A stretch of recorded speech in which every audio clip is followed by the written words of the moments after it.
Welcome back to my channel. हम लोग Korean की ग्लास स्किन से तो बहुत मुतासर होते हैं, मगर कभी आपने उनके बालों को नोटिस किया है? उनके बाल भी उनकी स्किन की तरह शाइनी होते हैं और बिल्कुल स्ट्रेट होते हैं।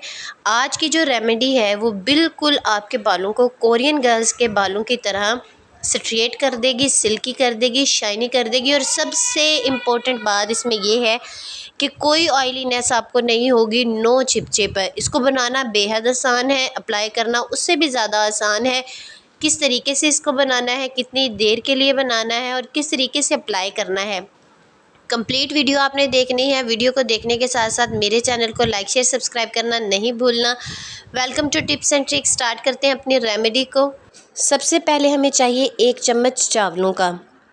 इस रेमेडी में ना तो हम कुछ पकाने वाले हैं और ना ही हम कुछ ग्राइंड करने वाले हैं। सबसे आसान रेमेडी है ये, आप ये भूल जाएं कि आपको इसको बनाने में कोई मुश्किल पेश आएगी। चावल जो है वो प्रोटीन से भरपूर होते हैं, हमारे बालों के लिए बहुत ज़्यादा ज़रूरी होते हैं। आगे जाके मैं आपको इसकी डिटेल बताती हूँ, पहले आपको इंग्रेडिएंट्स बता दूँ। फिर हमें चाहिए 1 चम्मच मेथी दाना। मेथी दाना के जितने भी मैं आपको फ़ायदे बताऊँ उतने कम हैं। मैं अपनी पहली वीडियोज़ में आपके साथ इसके बेशुमार फ़वाइद जो हैं वो शेयर कर चुकी हूँ। अगर आपने वो नहीं देखी तो डिटेल में आप वहाँ पर जाकर देख सकते हैं। 1 चम्मच हमने लेने हैं अलसी के बीज। ये तीनों जो बीज हैं, जो तीनों हमने सीड्स लिए हैं, ये इतने पावरफुल हैं कि आपके बालों में नई जान को फूँक देंगे। जब हम इनका अलग-अलग इस्तेमाल करते हैं तब ये हमारे बालों को इतना फ़ायदा देते हैं। आप ये सोचें कि ये जब तीनों मिल गए हैं तो ये हमारे बालों के लिए कितनी पावरफुल रेमेडी तैयार होने वाली है। अब हमने इसमें क्या करना है, हमने इसमें गर्म पानी डालकर इसको अच्छे तरीके से वॉश करना है। गर्म पानी क्यों डालना है? क्योंकि हम इसको पकाने वाले नहीं हैं। गर्म पानी डालेंगे ताकि ये अपनी सारी गुडनेस जल्दी से पानी में रिलीज़ कर दे। सबसे पहला स्टेप होता है इसको धोना, क्योंकि बहुत से प्रोसेस के बाद ये हम तक पहुंचती है, बहुत सी जगहों से होते हुए पहुंचते हैं। इनके ऊपर बहुत सी डस्ट होती है। इन सीड्स को शाइन देने के लिए डिफरेंट किस्म की शाइनर इस्तेमाल किए होते हैं या फिर ऑयल इस्तेमाल किए होते हैं, तो उनको पहले रिमूव करना बहुत ज़्यादा ज़रूरी होता है ताकि हम जो चीज़ इस्तेमाल कर रहे हैं अपने स्कैल्प पर वो हमें फ़ायदा दे बजाय नुकसान के। जब आप इसको अच्छे तरीके से 2 से 3 दफ़ा धो लें, उसके बाद हमने इसमें 1 कप गर्म पानी का ऐड करके इसको रख देना है। हमने इसमें ठंडा पानी ऐड नहीं करना। जो पानी आप इसमें ऐड कर रहे हैं, आपने ये कोशिश करनी है कि वो फ़िल्टर्ड वाटर हो, पीने का पानी हो। नल का खारा पानी आपने इसमें इस्तेमाल नहीं करना। अब इसको 3 से 4 घंटे के लिए हमने इसी तरीके से रख देना है ताकि ये जो अलसी के बीज हैं ये अपनी जेल रिलीज़ करें। जो इसमें हमने मेथी दाना ऐड किया है वो इसमें अपनी चिपचिपाहट, वो अपनी गुडनेस इसमें ऐड कर दे। और जो चावल हमने इसमें ऐड किए थे वो अपना स्टार्च छोड़ दे। 3 से 4 घंटे हो गए। देखें मेथी दाना के बीज कितने सख्त होते हैं, लेकिन गर्म पानी हमने डालकर इसमें रखा था, ये सॉफ्ट हो चुके हैं बिल्कुल और पानी में चिपचिपापन आ चुका है।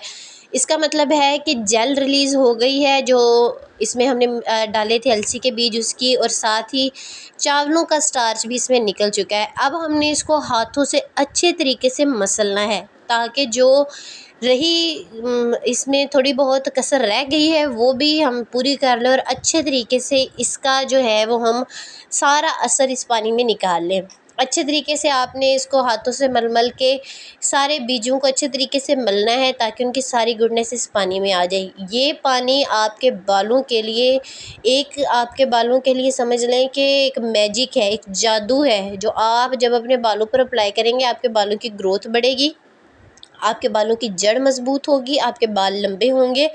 और सबसे इम्पोर्टेंट, जिनके बाल फ्रिज़ी होते हैं, ड्राई होते हैं, कुछ भी वो लगा लें, कंडीशनर लगा लें, कोई चीज़ इस्तेमाल कर लें, उनके बाल सॉफ्ट नहीं होते, सिल्की नहीं होते, शाइनी नहीं होते। इसके इस्तेमाल के बाद आपके बाल सॉफ्ट, सिल्की और शाइनी होने वाले हैं। आप जो है वो किसी भी किस्म के मार्केट प्रोडक्ट्स को भूल जाएंगे जब आप इसका इस्तेमाल करेंगे। जब आपको अच्छे तरीके से यकीन हो जाए कि आपने इन सारी सीड्स को अच्छे तरीके से मसल लिया और इनकी सारी गुडनेस इस पानी में आ गई है, तो फिर आपने क्या करना है, फिर आपने इस पानी को छान लेना है। आप इसके लिए किसी कपड़े का यूज़ भी कर सकते हैं, आप इसके लिए स्ट्रेनर का यूज़ भी कर सकते हैं, या फिर आप इसके सीड्स जो है वे हैवी होकर नीचे बैठ जाते हैं, आप इस पानी को वैसे भी ऊपर से अलग कर सकते हैं इन बीजों से। आपने स्ट्रेनर लेना है और इसको अच्छे तरीके से स्टेन कर देना है। जो बाकी बीज बच गए हैं उनको फ़िलहाल साइड पर रख दें। उनका क्या करना है वो मैं वीडियो के लास्ट में आपको बताऊँगी, ताकि आपके ना पैसे वेस्ट हो, ना आपका टाइम वेस्ट हो और आपको इसका फुल बेनिफिट मिले।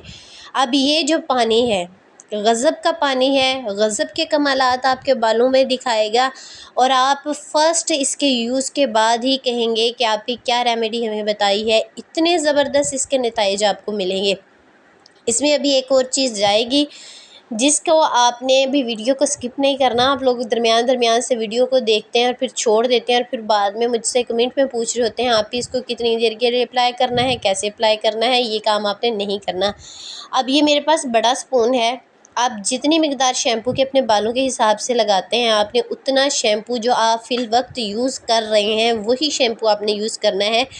इसमें वो मैं यहाँ पर 1 स्पून जो है वो ऐड कर रही हूँ, बड़ा स्पून है। आपने इसमें शैम्पू का ऐड करके इसको अच्छे तरीके से मिक्स कर लेना है।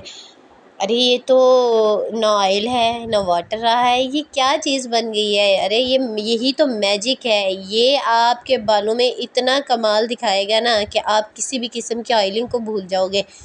कुछ लोग ऐसे होते हैं जिनको ऑयलिंग करना बिल्कुल पसंद नहीं होता, कि हमारे बालों में चिपचिपाहट होती है, हम ऑयल नहीं यूज़ कर सकते, हम घंटा नहीं बैठ सकते, हम 2 घंटे इंतज़ार नहीं कर सकते, या हमसे ज़्यादा तामझाम नहीं होता, तो ये उनके लिए बेस्ट रेमेडी है। अच्छे तरीके से जब आप झागदार इसको बना लें, अब आपने इसको अप्लाई करना है। अप्लाई कैसे करना है, आपके बाल साफ़ सुथरे हों, आपके बालों में तेल लगा हुआ ना हो, आपने अच्छे तरीके से इसको अपने स्कैल्प पे लगाना है और मसाज करते जाना है। जैसे जैसे आप मसाज करेंगे साथ साथ और झाग बनती जाएगी। अच्छे तरीके से आपने इसको अपने स्कैल्प में लगाना है ताकि ये आपके रूट्स के अंदर तक अब्ज़ॉर्ब हो जाए। उसके बाद जो बच जाए उसको अपनी लेंथ्स में लगाना है आपने। लेंथ में लगाने के बाद जब आपको अच्छे तरीके से यकीन हो जाए कि आपने अपने सारे बाल कवर कर लिए हैं अच्छे तरीके से, फिर आपने इसको लगाकर 20 मिनट के लिए छोड़ देना है। कम से कम 20 मिनट के लिए आपने छोड़ना है। 20 मिनट के बाद आपने इसको वॉश कर लेना है। बस इतना सा काम था और आप देखेंगे कि आपके बाल यहाँ से यहाँ तक का सफ़र बड़े आसानी से तय कर लेंगे। आपके बाल शाइनी हो जाएंगे। जो बचे हुए सीड हैं इनको फेंकना नहीं है, इनको नेक्स्ट यूज़ के लिए नेक्स्ट डे जब आपने बाल वॉश करने हैं उसके लिए भिगो कर रख दें। सारी रात पड़े रहेंगे, कोई इशू नहीं है। जेल अच्छे तरीके से निकलेंगे, चावल फर्मेंटेड हो जाएंगे। फर्मेंटेड वाटर आपको मिलेगा जो इससे भी ज़्यादा फ़ायदा आपको देगा। आपको ज़्यादा जो है वो तामझाम नहीं करना पड़ेगा। आप इन सीड्स को 3 दिन तक इस्तेमाल कर सकते हैं, यानी आप 3 दफ़ा इसको इस्तेमाल कर सकते हैं। अब आपने इसको 3 दिन इस्तेमाल कर लिया मुसलसल, फिर आपने इसको 3 दिन इस्तेमाल करने के बाद छोड़ देना है। फिर नॉर्मल जैसे आप हेड वॉश करते हैं वो करना है। आप देखेंगे हर हफ्ते जब आप इसको रिपीट करेंगे तो आपको अच्छे से अच्छा रिज़ल्ट मिलेगा। वीडियो पसंद आई हो तो मेरे चैनल को लाइक शेयर सब्सक्राइब करना नहीं भूलना।